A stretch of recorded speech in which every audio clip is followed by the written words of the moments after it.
اور جناب علی الحسن بھائی صاحب اگلا سوال ہے آپ سے کہ انجینئر محمد علی مرزا صاحب فرماتے ہیں، اور یہی بات علامہ جاوید احمد غامدی صاحب جو اس وقت دور حاضر کے بہت بڑے لبرل طبقے کے مانے جانے والے اسکالر ہیں، یہ حضرات بھی فرماتے ہیں اور اہل سنت بالعموم بھی یہ بات کرتے ہیں کہ جو متع ہے نا جی، متعۃ النساء، جی جناب، یہ اسلام کے نظام میں نہیں فٹ بیٹھتا. یہ جملہ خیر انجینئر صاحب نے خود دیا ہے، لیکن اہل سنت کہتے ہیں کہ یار کوئی شریف النفس انسان ہو نا تو وہ آج کے دور میں یہ بات نہیں سوچ سکتا کہ اس کی بہن بیٹی کے لیے کوئی شخص متعۃ النساء کا پیغام بھیج دے. تو وہ کہتے ہیں جی کہ ہم کیسے سمجھ لیں کہ جو اہل تشیع کے اس پہ اتنا اجر و ثواب لکھا ہے، آیا یہ روایات آپ کی ضعیف ہیں، اہل سنت آپ پر الزام عائد کر رہے ہیں، یا واقعی آپ اس کو بہت بڑا ثواب سمجھتے ہیں؟ اور انجینئر صاحب نے جو بات کی ہے نا، وہ تو یہ کہتے ہیں کہ یار میں تو اس بحث میں تو بات کی بات ہے نا، مجھے یہ بتائیں کہ اس چیز کو آپ جسٹیفائی کیسے کریں گے؟ کیونکہ وہ یہ کہتے ہیں، گامدی صاحب کا بھی یہ موقف ہے. گامدی صاحب سے جب سوال ہوا تھا نا، بہت آزاد قسم کے لوگوں نے جب سوال کیے تھے، تو انجینئر صاحب نے بھی اسی بات کا یہ جواب دیا اسی قسم کا کہ اسلام میں جو نکاح کا مقصد ہے نا بنیادی طور پر وہ شہوت کو پورا کرنا نہیں ہے خالی، وہ تو ایک ضمناً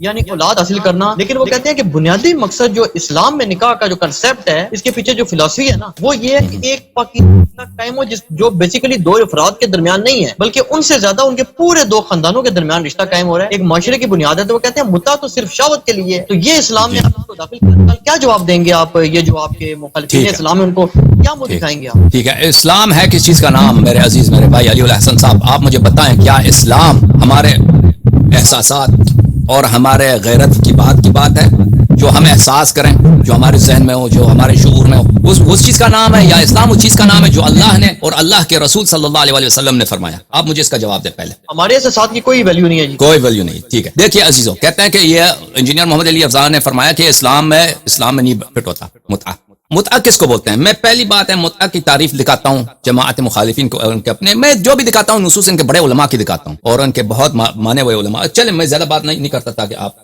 پریشان نہ ہوں. کہ یہ کتاب عمدۃ القاری فی شرح سقیم البخاری صحیح البخاری جزء 17 چاپ دار الفکر. یہاں پہ میرے عزیزوں ملاحظہ فرمائیے صفحہ نمبر 246 حدیث نمبر 237 کی شرح میں نکاح المتعہ. نکاح متعہ ہے کیا چیز؟ اب جائز ہے یعنی وہ تعریف کریں، وہ نکاح ہے کہ اس میں لفظ تمتع آ جائے الی وقت معین، اس کا وقت بھی معین ہو جائے. ان یقول لامرأۃ اتمتع بک کذا مدہ بکذا من المال، کہ ایک شخص ایک عورت سے کہے کہ میں اتنے مال دے کر اتنی مدت کے لیے، 1 مہینہ 2 مہینہ 2 سال کے لیے آپ سے نکاح متعہ کرتا ہوں. اس کو نکاح متعہ کہتے ہیں. وقال ابن عبد البر فی التمہید، ابن عبد البر نے فی التمہید نے کہا اجمعوا ان المتعہ نکاح لا اشہاد فی. دیکھیں عزیزو، کیونکہ ان لوگوں نے مخالفین نے، شیعہ کے مذہب کے مخالفین نے مشہور کیا کہ یہ اسلام میں ہے ہی نہیں جی، یہ تو ایک شیعوں نے جھوٹ بنایا. کہتا ہے ہمارے علماء کا اجماع ہے کہ نکاح متعہ میں اس میں شہود کی ضرورت نہیں ہوتی. وانہ نکاح الی اجل، اور یہ ایک ٹیمپرری نکاح، اس کے ایک اجل ہوتا ہے، ایکسپائری ڈیٹ ہوتا ہے، 2 مہینے 3 مہینے 1 سال 5 سال جتنا آپ نے ٹائم رکھنا ہے توافق سے. تقع فیہ الفرقۃ بلا طلاق ولا میراث بینہما، کہ جب یہ ٹائم پورا ہوتا ہے 2 سال 3 سال 5 سال 10 سال جو بھی ہے، اس کے بعد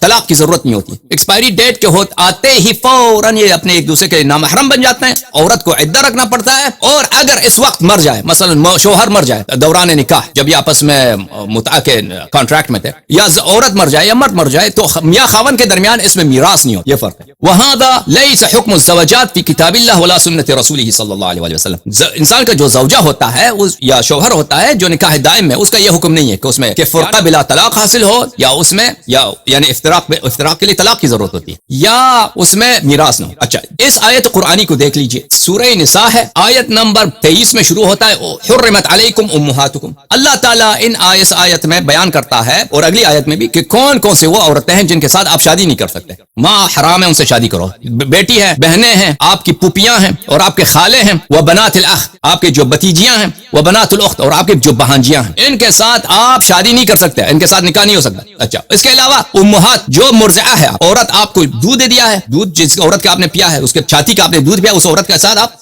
نکاح نہیں کر سکتے. اور اسی طرح ان عورتوں کے بیٹیوں کے ساتھ بھی شادی نہیں کر سکتے. امہات نسائکم وربائبکم اللتی فی حجورکم من نسائکم، آپ کی جو ساس ہے اس کے ساتھ شادی نہیں کر سکتے. اس کے علاوہ اگر آپ کی وائف کی اگر کوئی بیٹی ہے دوسری شوہر سے، اگر آپ نے عورت کے ساتھ مجامعت کیا ہے، دخول کیا، تو اس کے ساتھ بھی شادی نہیں کر سکتے. وحلائل ابنائکم الذین من اصلابکم، اسی طرح آپ شادی نہیں کر سکتے اپنے بہو کے ساتھ. اگر آپ کا بیٹا ہے، بیٹے کا عورت ہے، تو اس کے ساتھ وہ طلاق بھی دے دے تو اس کے بعد آپ اس سے شادی نہیں کر سکتے. وان تجمعوا بین الاختین، اور اسی طرح دو بہنوں کے ساتھ ایک وقت میں آپ شادی نہیں کر سکتے. دو بہن. اچھا، یہ بتا دیا کہ یہ گروپس ہیں جن کے ساتھ کوئی مرد نکاح نہیں کر سکتا، نکاح باطل ہے ان کے ساتھ. والمحصنات من النساء، اگلے آیت میں فرمایا جو عورتیں صاحب شوہر ہیں، محصنہ بولتے ہیں اس عورت کو جو صاحب شوہر ہے، اس کے ساتھ بھی شادی نہیں کر سکتے. الا ما ملکت ایمانکم، مگر یہ کہ اگر ایک ایسا عورت ہے جس کا شوہر ہے لیکن وہ آپ کا مال ہے، وہ کنیز ہے آپ کا، اس کا شوہر بھی آپ کا کنیز ہے، تو آپ یہ کہہ سکتے ہیں کہ ان کا آپ شادی ختم کر سکتے ہیں. اپنے غلام سے کہہ دو کہ بھائی تم اس عورت کے پاس نہ جانا. عورت عدہ رکھے گی، عدہ رکھنے کے بعد وہ آپ کر سکتے ہیں، اس کے ساتھ نکاح کر سکتے ہیں. اسلام میں کنیز اور غلام کے مالک کو یہ حق حاصل ہے. چل، تو یہ وہ گروپس ہیں جن کے ساتھ شادی نہیں کر سکتے، شادی شدہ عورتوں کے ساتھ شادی نہیں کر سکتے، مگر یہ کہ کوئی غلام ہو، اس کی بیوی بھی آپ کا کنیز ہو تو اس کا. اچھا، کتاب اللہ علیکم، یہ اللہ کی جانب سے وہ فرائض. وَأُحِلَّ لَكُم مَا وَرَاءِ ذَلِكُمْ أَن تَبْتَغُوا بِأَمْوَالِكُم، اس کے علاوہ ان گروپس جو مذکور ہیں ان آیت میں، اس کے علاوہ آپ کسی سے کوئی بھی ہو، جو مذکورین میں شامل نہیں ہے، کوئی بھی ہے، پڑوسی ہے، ہندوستان کا ہے، بھائی چائنا کا کوئی عورت ہے، مسلمان ہے، کوئی فرق نہیں، وہ آپ اس سے شادی کر سکتے ہیں. ان تبتغوا، کہ اپنے مال کا خرچ کر کے آپ ان سے شادی کر کے. محسنین غیر مصافحین، ان کے ساتھ آپ اپنے ایمان کو احسان کر دیں، احسان اپنے ایمان کی حفاظت کر کے، گناہوں سے بچنے اور زنا سے بچ کر. وہ غیر مصافحین یعنی صفاح سے، زنا سے، گناہ سے بچتے ہوئے. یہ سب کیا تھا عزیزو؟ مقدمہ تھا اس آیت کے سورہ نساء کے آیت نمبر 24 کے اس جزء کا، کہ فرمایا فَمَا اسْتَمْتَعْتُمْ بِهِ مِنْهُنَّ. فَمَا اسْتَمْتَعْتُمْ، استمتاع باب استفعال ہے، استفعال متعہ ہی کے مادے سے. متعہ بولتے ہیں لذت لینے کو. متعہ کا مطلب ہے لغوی معنی ہے ایک فائدہ، لذت، عیش کرنا ان عورتوں کے ساتھ جن کے ساتھ تم استمتاع کر دو. اب اس کو آپ دو طرح سے ترجمہ کر سکتے ہیں. ایک کہہ سکتے ہیں کہ ان کے ساتھ لذت لیا آپ نے، نکاح عقد دائم کیا، ٹھیک ہے نا، عقد دائم کر کے عورت کے ساتھ آپ کی خوشی ہوگی، لیکن اس کا مہر، اس کا جو مہر دینا ہے، اس کا جو صدقات دینا ہے، اس عورت کو دینا ہوگا. دوسرا ترجمہ آپ یہ کر سکتے ہیں کہ یہ کہہ دیں کہ جن کے ساتھ آپ نے نکاح متعہ کیا ہے، نکاح متعہ اب کون سا مقصود ہے اس کے متعلق بات کریں گے، لیکن لفظ استمتاع کیا ہے؟ لفظ استمتاع لفظ متعہ ہی کے مصدر سے مشتق ہے.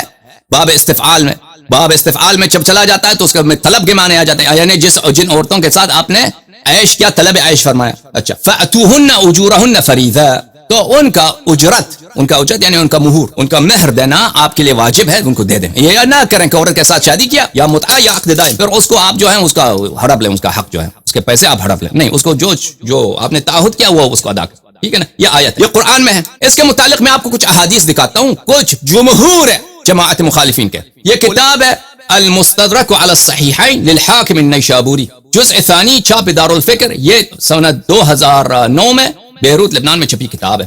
صفحہ نمبر 420، تفسیر سورۃ النساء، حدیث نمبر 3242، فرمایا ھذا حدیث علی شرط مسلم، یہ حدیث صحیح ہے بشرط مسلم. ذہبی صاحب نے بھی یہی 3242 تلخیص مستدرک میں بھی وہ موافقہ کہہ رہے ہیں علی شرط مسلم، یہ حدیث صحیح ہے بشرط مسلم. حدیث منقول ہے عبداللہ ابن عباس سے، جو ربانی هذه الامه، حبر هذه الامه، رسول ضمنی الرسول صلی اللہ علیہ وسلم وقال اللهم علمه الكتاب، بخاری میں موجود ہے. یہ سب احادیث ہیں، یہ حبر امہ ہے، ربانی، اور جبرائیل نے کہا کہ جبرائیل کو نظر آیا، جبرائیل نے تعریف کی. ابن عباس کے بڑے فضائل ہیں جماعت مخالفین کے کتب میں. قرأت علی ابن عباس، ابو نظرہ فرماتے ہیں حدیث پر سند صحیح ہے، بشرط مسلم صحیح ہے، اور شیعوں کا کتاب نہیں ہے. قرأت علی ابن عباس، میں ابن عباس کے پاس یہ آیت ان کو سنا دیا. فما استمتعتم به منهن فآتوهن اجورهن فریضہ، فآتوهن اجورهن فریضہ. قال ابن عباس نے اس طرح مجھے جواب دیا، فما استمتعتم به منهن الى اجل مسمى، کہا فرمایا کہ آیت اس طرح ہے، فما استمتعتم به منهن، ان کے ساتھ کہ تم استمتاع کرو.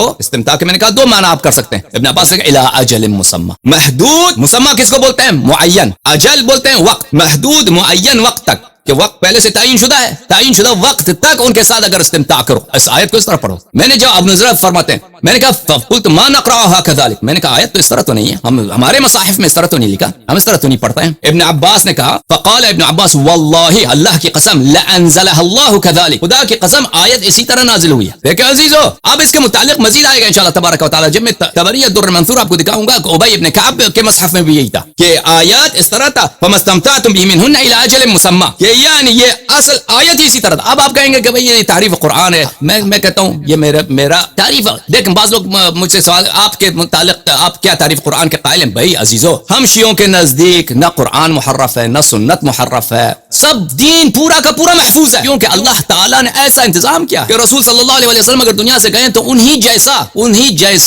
جیسا بالکل عصمت میں، علم میں، مراتب میں، معجزات کرامات میں سوائے نبوت کے انہی جیسا موجود ہے دنیا. یعنی آپ دیکھیں کہ ہو بہو رسول المہدی اشبہ الناس بی خلقا و خلقا، فرمایا کہ امام عصر علیہ الصلوۃ والسلام میرے جیسے ہی ہیں، خلقت میں، خلق میں، علم میں، ہر لحاظ. میں نے اپنا عقیدہ بیان نہیں کیا قرآن تحریف قرآن کے، میں نے ہمیشہ بیان کیا کہ مخالفین کے کتب میں یہ روایتیں موجود، ان کے پاس کیا، ان کے پاس کوئی جواب نہیں ہے، ان کے پاس بس یہی جواب ہے کہ ہمارے پاس اجماع ہے کہ قرآن ناقص. تو یہ حدیث صحیح ہے، اس طرح کے احادیث اور بھی بہت زیادہ ہیں. یہ کتاب تفسیر الطبری جامع البیان عن تاویل آیات القرآن الکریم، القول فی تاویل قوله فما استمتعتم به منهن فآتوهن اجورهن فریضہ، صفحہ نمبر 176. اور جماعت مخالفین کے مفسرین کا اجماع ہے، ان کے علماء جو علوم قرآن کے مؤلفین ہیں ان کا اجماع ہے کہ بہترین تفسیر صدر اسلام سے لے کر آج تک جو لکھا گیا ہے ان کے مذہب میں یہی تفسیر طبری ہے. تفسیر طبری اب دیکھیں، پہلا جو میں آپ کو دکھاتا ہوں قول سدی کا، اسماعیل سدی جو رجال مسلم میں سے ہے، اس نے اس طرح پڑھا فما استمتعتم به منهن الى اجل مسمى فاتوهن اجورهن فريضه ولا جناح عليكم فيما تراضيتم به من بعد الفريضه، اس نے بھی کہا الى اجل مسمى. پھر فرمایا فهذه المتعه، یہ آیت متعت کے شان میں نازل، متعہ کے جواز میں نازل ہے. الرجل ينكح المرأة بشرط الى اجل مسمى ويشهد شاهدين، کہ ایک شخص ایک عورت کے ساتھ نکاح کرتا ہے ایک محدود وقت کے لیے اور اس کے 2 شاہد ہوتے ہیں، اس نے شاہد کا شرط لگایا. وينكح باذن وليها، اور یہ نکاح ہوتا ہے باذن ولی اگر وہ عورت باقرہ ہے تو ولی کا بھی اذن لینا ہوگا. وَإِذَا انقضت المدة فليس له عليها سبيل، جب یہ مدت گزر جائے، مدت ختم ہو جائے تو یہ آپس میں کیا ہو جاتے ہیں، آپس میں نامحرم ہو جاتے ہیں، بس میاں خاوند نہیں رہتے. اور پھر فرمایا کہ ان کے درمیان میراث نہیں ہے اور ایک دوسرے سے میراث نہیں لیتے، اور عورت کو عدہ بھی رکھنا ہوگا، اس نے یہ بھی کہا. اچھا، مجاہد نے فرمایا فَمَا اسْتَمْتَعْتُمْ بِهِ مِنْهُنَّ یعنی نکاح المتعہ. دیکھیں جو حضرات کہتے ہیں کہ یہ اسلام میں فٹ نہیں آتا، قرآن تو پڑھو اور کبار مفسرین کے آراء کو دیکھو، تابعی صحابہ اور تابعین سے، کہ انہوں نے اس آیت کے متعلق کیا فرمایا. اسلام ہمارے احساسات کا نام نہیں ہے، ہمارے جو چیز کو آپ غیرت بنائیں وہ اس کی کوئی ویلیو نہیں ہے. اسلام ہے جو اللہ نے فرمایا، رسول صلی اللہ علیہ وسلم نے فرمایا، ٹھیک ہے نا، اللہ نے قرآن میں فرمایا ہے کہ یہ جائز ہے. اب تم کہتے ہو کہ یہ منسوخ ہے، تم نسخ کی دلیل لے کے آؤ نا. اب ہم دکھائیں گے کہ نہ اللہ نے نسخ کیا نہ رسول صلی اللہ علیہ وسلم نے اس کو نسخ کیا ہے. ہم آئیں گے اس کی طرف. آگے والا جو ہے یہ ابن عباس سے روایت کیا کہ ابن عباس مصحفا، ابن عباس نے مجھے قرآن شریف دیا، فرمایا کہ هذا قراءت ابی، یہ ابی کی جو ہے تفسیر ہے، ابی کی قراءت ہے. قال ابو قریب کہتے ہیں کہ یحییٰ نے فرمایا کہ میں نے اس مصحف، میں نے اسی قرآن کو نصیر کے پاس دے گا، اس میں یہ آیت اس طرح لکھا تھا فما استمتعتم به منهن الى اجل مسمى. پھر وہی روایت یہاں پہ موجود ہے جو میں نے آپ کو مستدرک حاکم سے بشرط مسلم صحیح حدیث دکھایا. پھر وہی روایت مسلم حاکم والی روایت دوبارہ اس کے ایک دوسرے سند کے ساتھ نقل کیا. پھر وہی روایت تیسرے سند کے ساتھ نقل ہے. ہاں، پھر وہی روایت ابن عباس جو میں نے مستدرک حاکم سے دکھا چوتھے سند کے ساتھ موجود ہے، ٹھیک ہے نا، اتنے زیادہ آسانیت کے ساتھ، آسانیت بھی ایسے صحیح، ان میں سے ایک تو بشرط مسلم صحیح. 5واں سند پھر وہی حدیث ابن عباس سے. 6 حدیث جو ہے اس میں فی قراءت ابی ابن کعب قراءت میں بھی یہی تھا. قتادہ نے فرمایا فما استمتعتم به منهن الى اجل مسمى. یہاں پہ حکم سے روایت ہے کہ فما استمتعتم به منهن، میں نے حکم سے پوچھا امنسوخۃ ہی، قال لا. حکم جو ایک تابعی ہیں، میں نے ان سے پوچھا کہ یہ آیت کیا نسخ ہو چکی ہے، آیت متعہ جو ہے، فرمایا کہ نہیں، یہ منسوخ نہیں ہے. وقال علی رضی اللہ، حکم نے فرمایا کہ علی امیر المؤمنین علیہ السلام نے فرمایا لولا ان عمر نہا عن المتعہ ما زنا الا شقی، کہ اگر عمر یعنی یہ حکم منسوخ نہیں ہے، رسول نے نسخ نہیں کیا، اللہ نے نسخ نہیں کیا، اگر عمر منع نہیں کرتے تو اشقیاء کے علاوہ کوئی اور شخص زنا ہی نہیں کرتا، یعنی زنا ختم ہو جاتا، زنا کا سلسلہ. بالکل. پھر سعید ابن جبیر نے بھی آیت کی قرات کی فما استمتعتم به منهن الى اجل مسمى. میرے پاس مواد بہت زیادہ ہے، میں ختم کرتا ہوں اپنی بات کو. علی الحسن بھائی، الجامع لاحکام القرآن الجزء الخامس، یہاں پہ صفحہ نمبر 129، تفسیر قرطبی ہے یہ، الجزء الخامس، جزء خامس، صفحہ نمبر 129. فما استمتعتم به منهن فآتوهن اجورهن فریضہ. فرماتے ہیں کہ اس میں علماء کا اختلاف ہے کہ اس سے استمتاع سے کیا مراد ہے. استمتاع سے کیا مراد تلذذ ہے جو نکاح دائم میں ہے، یا استمتاع سے مراد عقد معقد ہے. کہتا ہے ایک جماعت کا قول یہی ہے، حسن ہے، مجاہد ہے، ان کا قول یہی ہے کہ استمتاع سے مراد ہے انتفاع تلذذ، بالنکاح, نکاح ہے جو عقد دائم ہے اس سے. لیکن اگلے صفحے میں جا کے فرماتے ہیں وقال الجمہور, لیکن جمہور علماء کا قول ہے المراد نکاح المتعہ الذي كان في صدر الاسلام. جمہور علماء کا قول ہے, جو لوگ کہتے ہیں کہ متعہ کا اسلام میں فٹ نہیں آتا. عزیزو قرآن حجت تو ہے نا, اگر فٹ نہیں آتا تو قرآن میں کیوں؟ جمہور کا کیوں یہ قول ہے؟ جمہور کا کیوں قول ہے کہ یہ آیت سے مراد نکاح متعہ ہے جو صدر اسلام میں ہوتا تھا. اور وقراءت ابن عباس و ابی و ابن جبیر, ابی ابن کعب صحابی, عبداللہ ابن عباس صحابی, سعید ابن جبیر متابعی, ان کا قراءت اس طرح ہے فما استمتعتم به منهن الى اجل مسمى فاتوهن اجورهن. اجل مسمى آیت کا جزء تھا ان قراءات میں. میں ایک دو روایت مزید دکھا دوں پھر میری بات ختم. یہ کتاب ہے بخاری تبع دارح التراث. یہاں پہ ملاحظہ فرمائیے عزیزو, صفحہ نمبر 816, حدیث نمبر 4615, کتاب التفسیر. تفسیر ہے کس آیت کی؟ اس آیت کی لا تحرموا طیبات ما احل اللہ لکم. کس آیت کی؟ لا تحرموا, اے مسلمانوں لا تحرموا, حرام نہ, حلال کو حرام نہ بناؤ. جو چیز اللہ نے حلال بنایا ہے اس کو حرام نہ بناؤ. ما احل اللہ لکم, جس کو اللہ نے آپ کے لیے حلال بنایا. اچھا, حدیث ہے عبداللہ ابن مسعود سے مروی. عبداللہ ابن مسعود نے فرمایا کننا نغزو مع النبی صلی اللہ علیہ وآلہ وسلم ولیس معنا نساء. ہم غزوات پہ جاتے تھے, جنگوں پہ جاتے تھے نبی کریم صلی اللہ علیہ وآلہ وسلم کے ساتھ, اور ہمارے پاس عورتیں نہیں ہوتی تھی. لمبا راستہ ہے, حدیبیہ پہ گئے اتنا عرصہ رہے, مثلا غزوہ تبوک میں گئے اتنا عرصہ رہے, بہت دور کا راستہ, 1 مہینے کا راستہ. غزوے بہت سارے دور ہوتے تھے, عورتیں کوئی نہیں ہے. مردوں کو کیا ہوتا ہے, ان کو عرب ہیں بھائی, ویسے عرب بھی نہ ہو, انسان ہے, اس کو شہوت ہوتی, بہت سارے جوان ہیں, مرد ہیں. فقلنا الا نختصی, ان کو شہوت اتنا ان کے پاس, ان کو اذیت کرتا تھا کہ فرمایا کہ عرض کیا یا رسول اللہ ہم کیا خسی کریں اپنے آپ کو خسی کر دیں. خسی کس کو بولتے ہیں؟ یعنی بے عزتی نکال دیں تاکہ شہوت ہی ختم ہو جائے. فنہانا عن ذلك, رسول اللہ صلی اللہ علیہ وسلم نے ہمیں منع کیا. فرخص لنا بعد ذلك, اس کے بعد رسول پاک صلی اللہ علیہ وسلم نے ہمیں اجازت دی ان نتزوج المرأة بالثوب, کہ ہم کسی عورت کے ساتھ ٹیمپرری طور پر, عارضی طور پر اس کو ایک کپڑا دے کے, ایک قمیض دے دیا, اس کو ایک کپڑا دے کے, ازار دے دیا, اس کے ساتھ کیا کریں؟ اس کے ساتھ نکاح کریں. ثم قرأ, اس کے بعد عبداللہ مسعود رضی اللہ عنہ نے اس آیت کی تلاوت کی, یا ایھا الذین آمنوا لا تحرموا طیبات ما احل اللہ لکم, حلال کو حرام نہ بناؤ. عزیزو, جو لوگ کہتے ہیں کہ متعہ جائز تھا پر نسخ کیا گیا, تو عبداللہ ابن مسعود نے آیت کیوں پڑھی؟ عبداللہ ابن مسعود کیا قرآن کے معانی سے ناواقف شخص ہے؟ اس کا مطلب ہی یہی ہے کہ بعض لوگ کہتے ہیں کہ منسوخ ہو چکا ہے, لیکن وہ کہتا ہے میں موافقت نہیں کرتا, تبھی تو یہ آیت کی یہاں پہ وجہ بنتی ہے, وإلا کوئی وجہ ہی نہیں ہے. اچھا, ایک اور حدیث آپ کو دکھاؤں بخاری سے. بخاری صفحہ نمبر 796, حدیث نمبر 4518, عمران ابن حسین فرماتے ہیں انزلت آیت المتعة فی کتاب اللہ, آیہ متعہ قرآن میں نازل ہے. فما استمتعتم به منہن فآتوہن اجورہن فریضہ. ففعلناها مع رسول اللہ صلی اللہ علیہ وآلہ وسلم, ہم نے رسول پاک صلی اللہ علیہ وسلم کے موجودگی میں, ان کی حیات طیبہ میں ہم نے کیا متعہ انجام دیا. ٹھیک ہے, صحابی کہہ رہے ہیں ولم ينزل قرآن يحرمه, اور قرآن کی کوئی آیت نہیں آئی کہ اس کو کیا کرے, جو آیت اس کو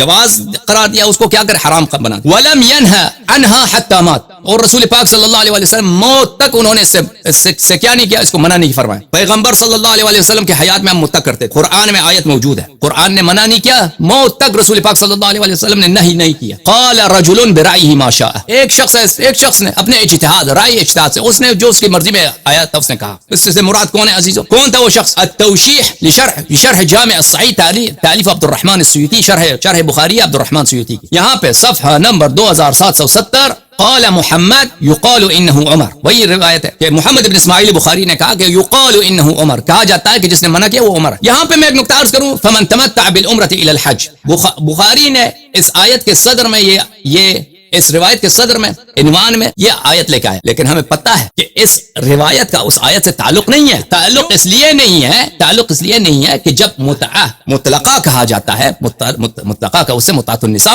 مراد ہوتی ہے, متعۃ النساء مراد ہوتی ہے, نہ کہ متعۃ الحج. حالانکہ متعۃ الحج بھی رسول پاک صلی اللہ علیہ وسلم کے زمانے میں تھا, اس کو بھی عمر نے منع کیا تھا. ملاحظہ فرمائی, الموسوعہ مسند احمد بن حنبل جزء اول چھاپ الرسالہ, صفحہ نمبر 437, حدیث نمبر 369, حاشیہ نمبر 2, اسنادہ صحیح علی شرط مسلم, اسناد صحیح. ابن زبیر متعہ سے منع کرتے تھے, ابن عباس متعہ کی امر کرتے تھے. اللہ, اگر منسوخ ہے تو عبداللہ ابن زبیر کس سن کی بات ہے؟ سن 62 63 64 کے بعد, 63 64 62 کے بعد یہ خلیفہ بنا ہے. خلیفہ بنا تھا مکے میں, عبداللہ ابن عباس بھی مکے میں رہتا تھا, اور عبداللہ ابن عباس کی وفات ہے سن 68 ہجری کو. اس زمانے کی بات ہے کہ عبداللہ ابن زبیر کیا تھا؟ خلیفہ تھا، وہ منع کرتا تھا کہ متعہ جائز نہیں ہے، اور عبداللہ ابن عباس حکم دیتا تھا کہ متعہ کیا کرو. عبداللہ ابن عباس نے فرمایا فعلی یدی جرى الحدیث، وہ کہتا ہے میرے سامنے، عبداللہ ابن عباس فرماتے ہیں کہ یہ بات تو میرے سامنے کی بات ہے، میرے سامنے میں ایک معاملہ گزرا ہے، قصہ گزرا ہے. تمتعنا مع رسول اللہ صلی اللہ علیہ وآلہ وسلم، ہم نے رسول پاک صلی اللہ علیہ وآلہ وسلم کے زمانے میں ہم نے متعہ کیا. ومع ابی بکر، اور عمر ابو بکر کے زمانے میں بھی ہم نے متعہ کیا. فلما ولی عمر، جب عمر خلیفہ بنے، خطب الناس، اس نے خطبہ دیا. فقال ان القرآن هو القرآن وان الرسول هو الرسول صلی اللہ علیہ وآلہ وسلم.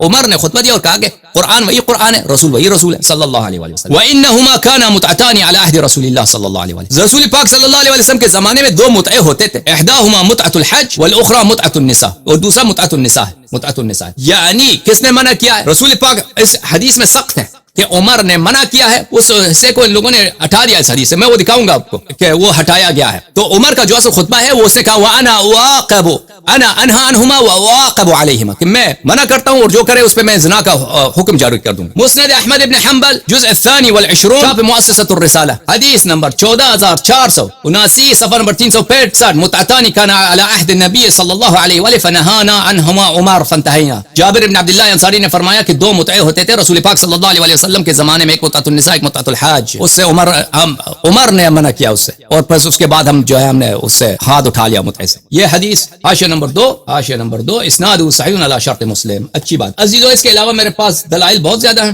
دلائل بہت زیادہ، میں اس سے زیادہ نہیں بولتا کیونکہ بہت بات لمبی ہو جائے گی، تقریر لمبا ہو جائے گا. حکم جناب.